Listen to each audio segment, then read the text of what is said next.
بسم اللہ الرحمن الرحیم۔ محترم خواتین و حضرات، امید ہے آپ سب خیر و عافیت کے ساتھ ایمان و یقین کی بہترین حالت میں ہوں گے۔ آج ہم اللہ تبارک و تعالی کے فضل و کرم سے غسل میت کے بارے میں جانیں گے۔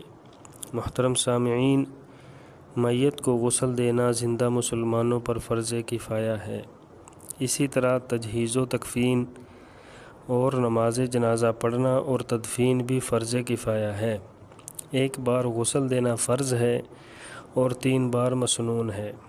میت کے غسل کا مسنون اور مستحب طریقہ یہ ہے کہ لکڑی کا بڑا تختہ جس پر میت کو غسل دینا چاہیں، غسل دینے کی جگہ پر لمبائی میں مشرق و مغرب سمت رکھ دیا جائے اور بعض کے نزدیک شمالاً جنوباً رکھیں، جیسا کہ قبر میں میت کو رکھتے ہیں۔ اصح یہ ہے کہ جس طرح آسان ہو اس طرح رکھیں۔ اگر دوسری صورت میں آسانی ہو تو یہ زیادہ مستحسن ہے۔ پھر میت کو اس تختے پر رکھنے سے پہلے انگیٹھی وغیرہ میں سندل یا لوبان یا اگربتی سلگا کر طاق مرتبہ، یعنی 1 یا 3 یا 5 یا 7 مرتبہ اس تختے کے گرد پھرا کر اس کی دھونی دی جائے۔ اس سے زیادہ نہ کریں۔ مستحب ہے کہ جہاں میت کو غسل دیں وہاں پردہ کر لیں تاکہ سوائے غسل دینے والے اور اس کے معاون کے اور کوئی نہ آئے۔ پھر میت کو اس تختے پر لٹا دیں اور اس کا سطر ناف سے گھٹنے تک کسی کپڑے سے ڈھانک لیں۔ میت کے کپڑے اگر پہلے نہیں اتارے، جیسا کہ بعض کے نزدیک غسل کے وقت تختے پر لٹا کر اتارنا ہی بہتر ہے، تو اب نرمی سے اتار دے۔ پاجامہ یا تہبند وغیرہ احتیاط سے اتارے تاکہ سطر نہ کھلنے پائے، یعنی ناف سے گھٹنوں تک ایک کپڑا ڈال کر پھر پاجامہ یا تہبند کھینچ لے۔ غسل کے لیے پانی پہلے تیار کیا ہوا ہو۔ گرم پانی سے غسل دینا افضل ہے، لیکن درمیانے درجے کا گرم ہو۔ غسل کے لیے پانی بیری کے پتے یا اشنان، ایک بوٹی ہے، یا ختمی یا نیم کے پتے ڈال کر گرم کریں۔ اگر ان میں سے کوئی چیز نہ ہو تو سادہ گرم پانی ہی کافی ہے۔ اس سے صابن لگا کر غسل دے سکتے ہیں۔ اب پہلے مٹی کے 3 یا 5 ڈیلوں سے میت کی نجاست دور کر کے پانی سے استنجا کرائے۔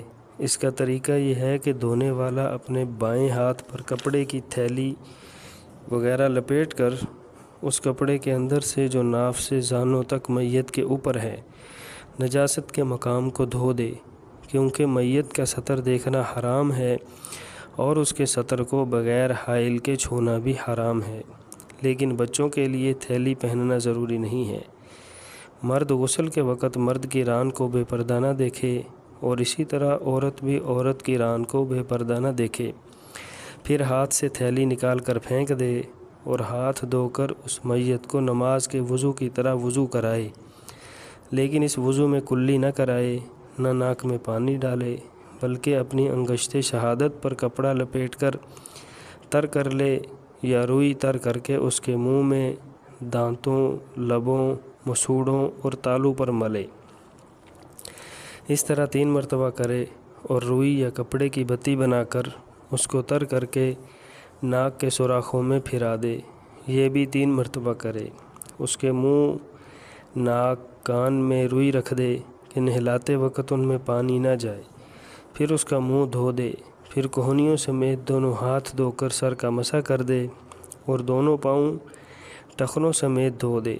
پھر اگر میت کے سر پر بال اور داڑھی ہو تو ختمی یا ملتانی مٹی یا صابن وغیرہ یا خالص پانی سے مل کر دھوئے۔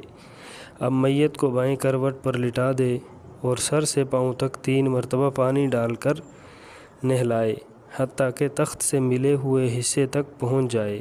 ہر دفعہ بدن کو ملتا جائے، مگر سطر کی جگہ کو کپڑے کی تھیلی پہنے بغیر ہاتھ نہ لگائے۔ پھر میت کو داہنی کروٹ پر لٹا کر اسی طرح 3 مرتبہ بدن ملتے ہوئے پانی ڈالے، حتیٰ کہ پانی تخت سے ملے ہوئے حصے تک پہنچ جائے۔ اس کے بعد میت کو اپنے ہاتھوں یا گھٹنوں کا سہارا دے کر ذرا بٹھا دے اور اس کے پیٹ پر نرمی سے ہاتھ پھیرے، اگر کچھ غلاظت نکلے تو اس کو دھو ڈالے، مگر دوبارہ وضو کرانے یا غسل دینے کی ضرورت نہیں، صرف نجاست نکلنے کے مقام کا دھونا کافی ہے۔ پھر میت کو بائیں کروٹ پر لٹا کر کافور ملا ہوا پانی سر سے پاؤں تک 3 مرتبہ بہا دے۔ اب غسل پورا ہو گیا۔ اس طرح بدن 3 مرتبہ دھل جائے گا، جو کہ عدد مسنون ہے، یعنی ایک دفعہ بائیں کروٹ پر، دوسری مرتبہ داہنی کروٹ پر بیری وغیرہ کے پتوں کے پانی سے، اور تیسری مرتبہ بائیں کروٹ پر کافور کے پانی سے۔ یہی طریقہ اولیٰ ہے۔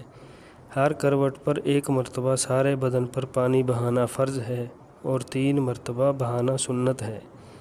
اس سے زیادہ بلا ضرورت ہو تو مکروہ ہے، اور اگر ضرورت کی وجہ سے ہو تو جائز ہے۔ اب تمام بدن کپڑے سے پونچھ دے، اگر اس کے بعد بھی بدن سے کوئی غلاظت نکلے تو اس کو دھو ڈالے، دوبارہ غسل کی ضرورت نہیں۔ اب تہہ بند بدل دیا جائے اور کفن پہنایا جائے۔ اللہ رب العزت سے دعا ہے کہ اللہ تعالی ہمیں جو کچھ کہا سنے اس پر عمل کرتے ہوئے دوسروں تک پہنچانے کی توفیق عطا فرمائے۔ اس کے غسل میت کے انشاءاللہ باقی مسائل پھر ذکر کریں گے۔ اللہ تعالی ہم سب کا حامی و ناصر ہو۔